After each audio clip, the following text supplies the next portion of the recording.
नमस्कार दोस्तों, मैं आपका दोस्त हैरी एक बार फिर आपकी सेवा में हाजिर हूं।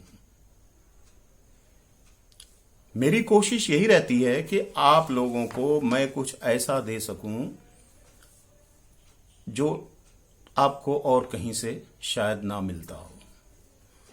छोटी छोटी बातें होती हैं लेकिन गूढ़ अर्थ रखती हैं। उनको लोग समझ नहीं पाते और लोग उनको समझा नहीं पाते। लेकिन अगर आप इन चीजों को समझ लेंगे तो आपकी आधी समस्याएं स्वतः ही हल हो जाएंगी। आज मैं जिस मुद्दे पर बात करने जा रहा हूं वो कोई नया नहीं है, बहुत पुराना मुद्दा है। गृहस्थ और सन्यास। गृहस्थ जीवन के बारे में हम सभी जानते हैं, सन्यासियों के बारे में भी हम काफी कुछ जानते हैं, लेकिन सब कुछ नहीं जानते। आप मेरे इस नरेशन में कुछ ऐसा पाएंगे जो शायद आपके लिए कुछ फायदेमंद साबित हो सकता है। गृहस्थ जीवन के बारे में आम जन की धारणा क्या है कि यह भोग विलास का जीवन है। व्यक्ति इस जीवन में अपनी आवश्यकताओं के साथ साथ अपनी अभिलाषाओं की भी पूर्ति करता है।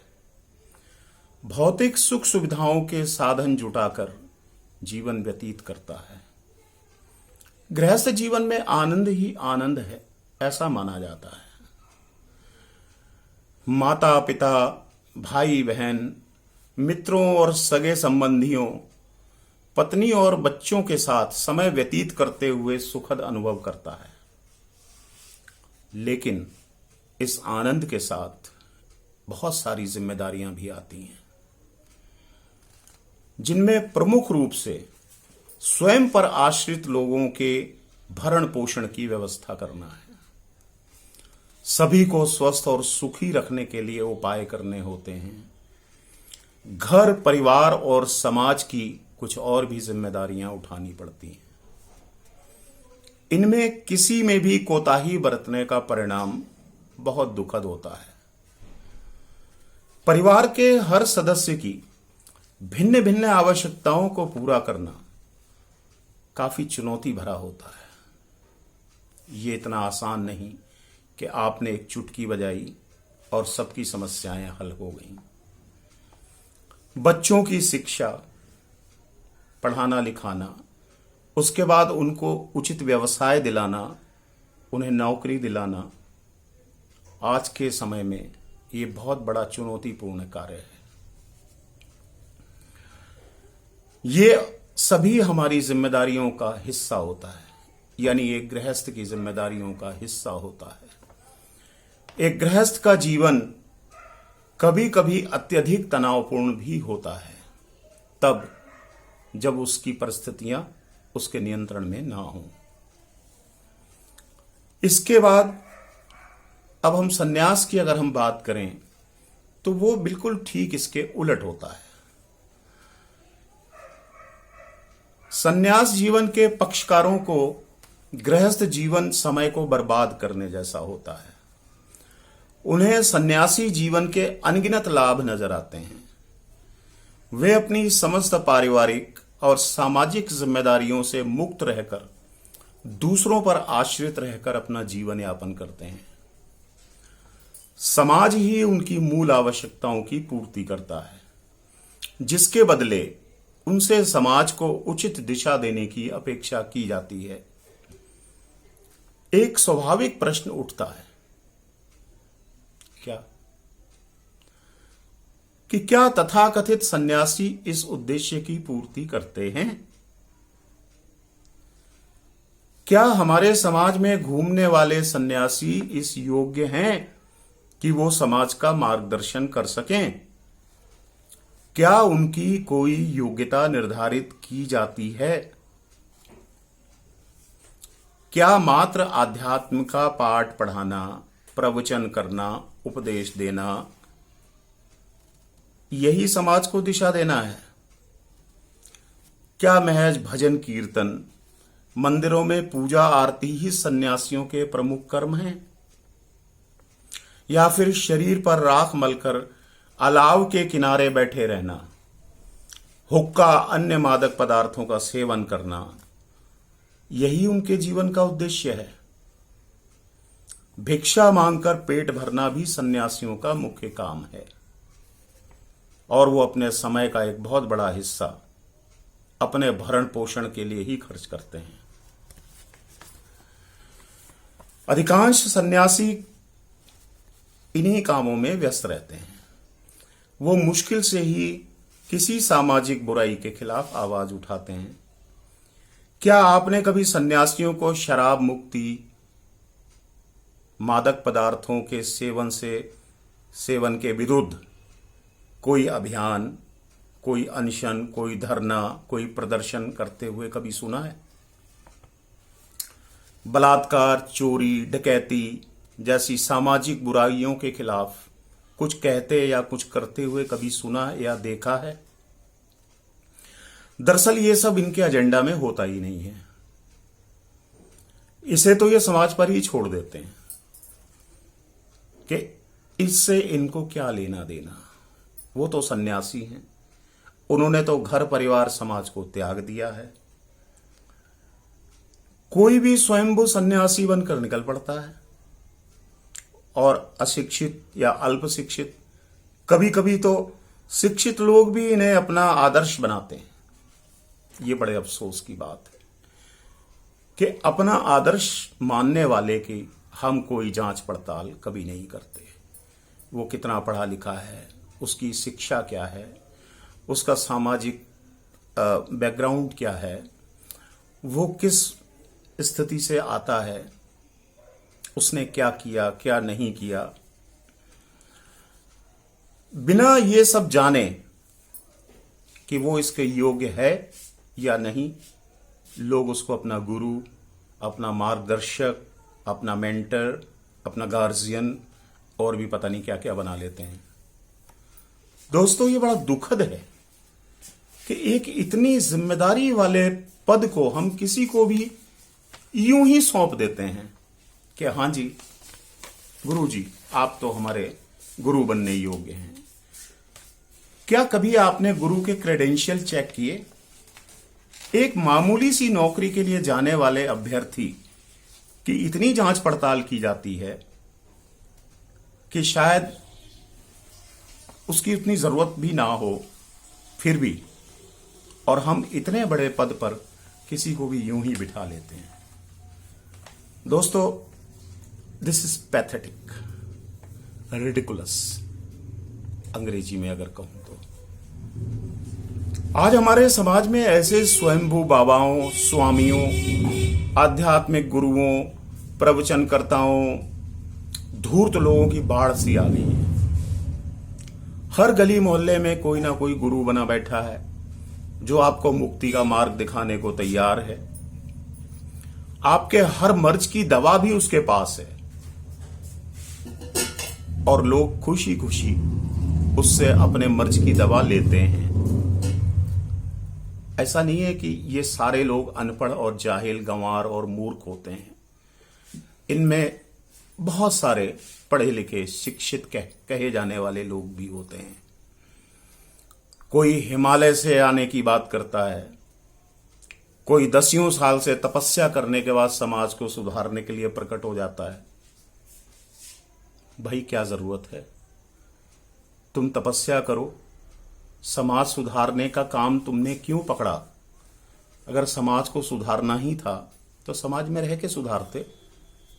चलिए, मान लिया आपने कुछ शक्तियां प्राप्त की, तपस्या की, उन शक्तियों का प्रदर्शन कीजिए, उन शक्तियों को एक आम आदमी के हित में प्रयोग कीजिए। क्या आपने खुली धूप के नीचे, दिन की रोशनी में किसी को हील करते हुए देखा है? ये सब बंद कमरे में किए जाते हैं। स्पिरिचुअल हीलिंग बंद कमरों में होती है।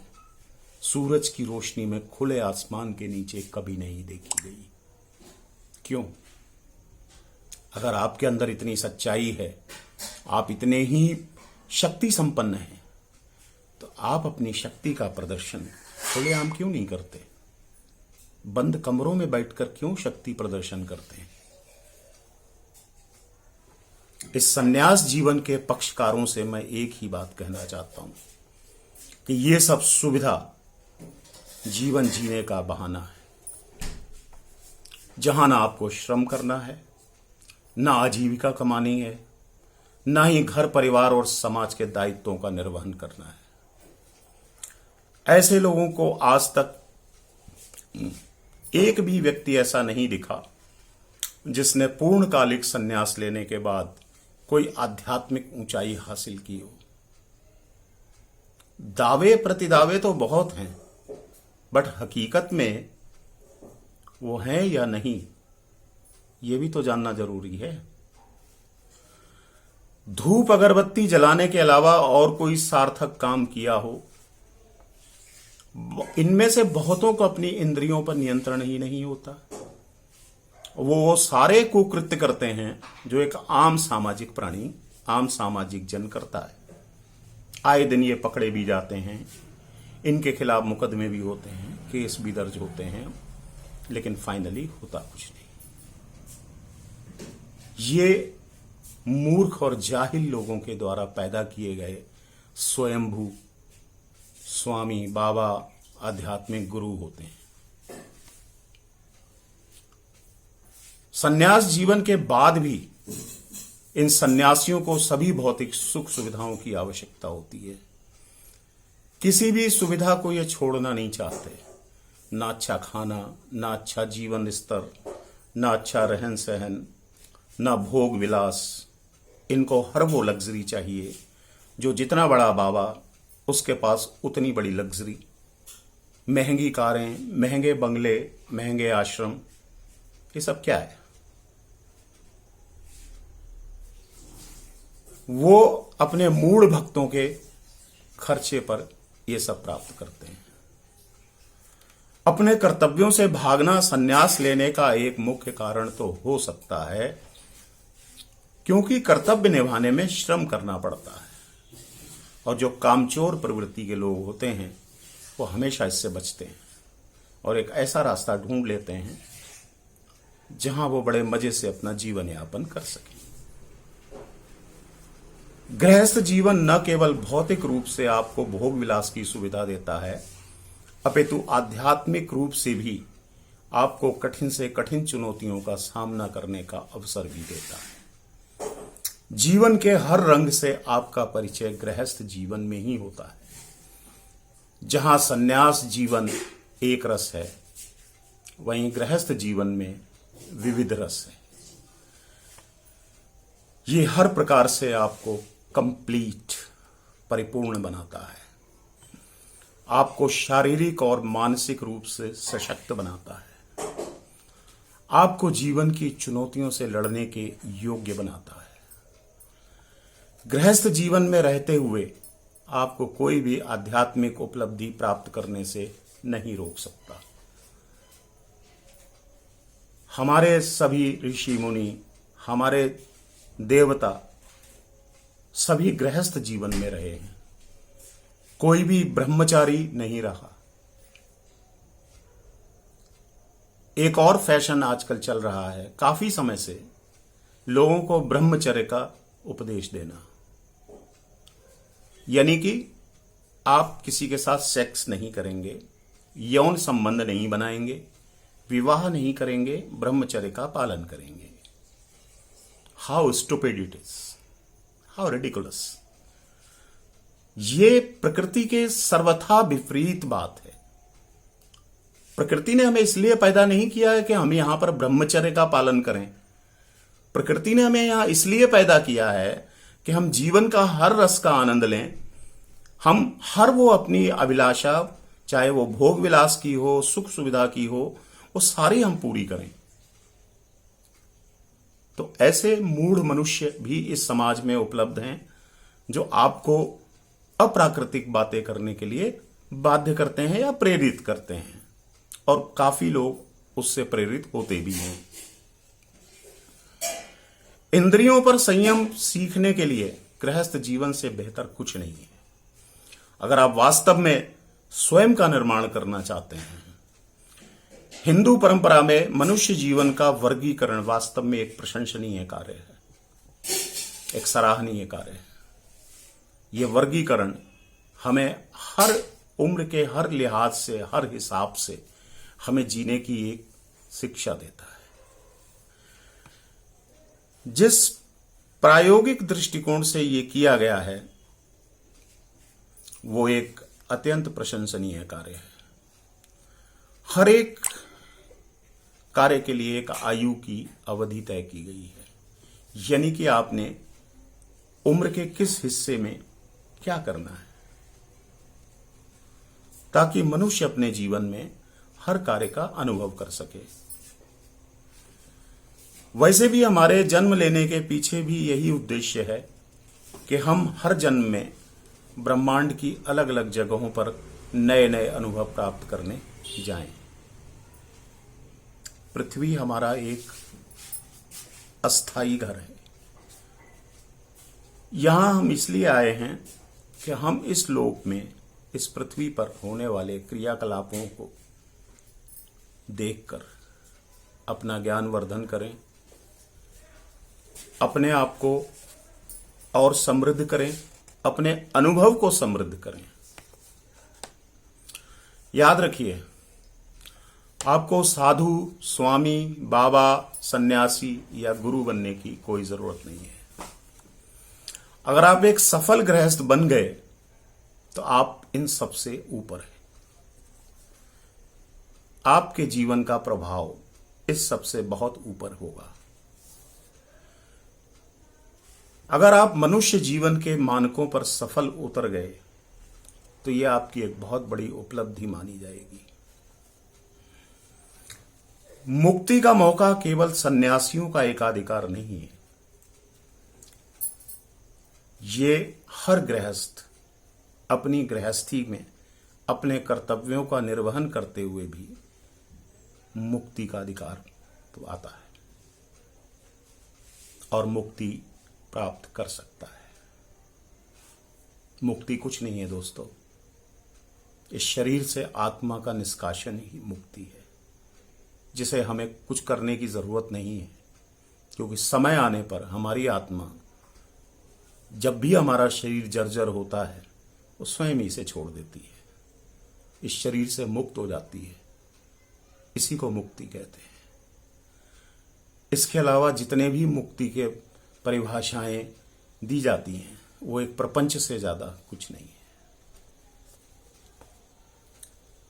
एक गृहस्थ भी उन सभी काल्पनिक अवस्थाओं को प्राप्त कर सकता है जिसे प्राप्त करने का दावा एक सन्यासी करता है। इसलिए आप सन्यासी नहीं, एक सफल गृहस्थ बनने की कोशिश करें। मेरी आपके लिए शुभकामनाएं। इन्हीं हार्दिक शुभकामनाओं के साथ मैं आपसे विदा लेता हूं। नमस्कार, धन्यवाद।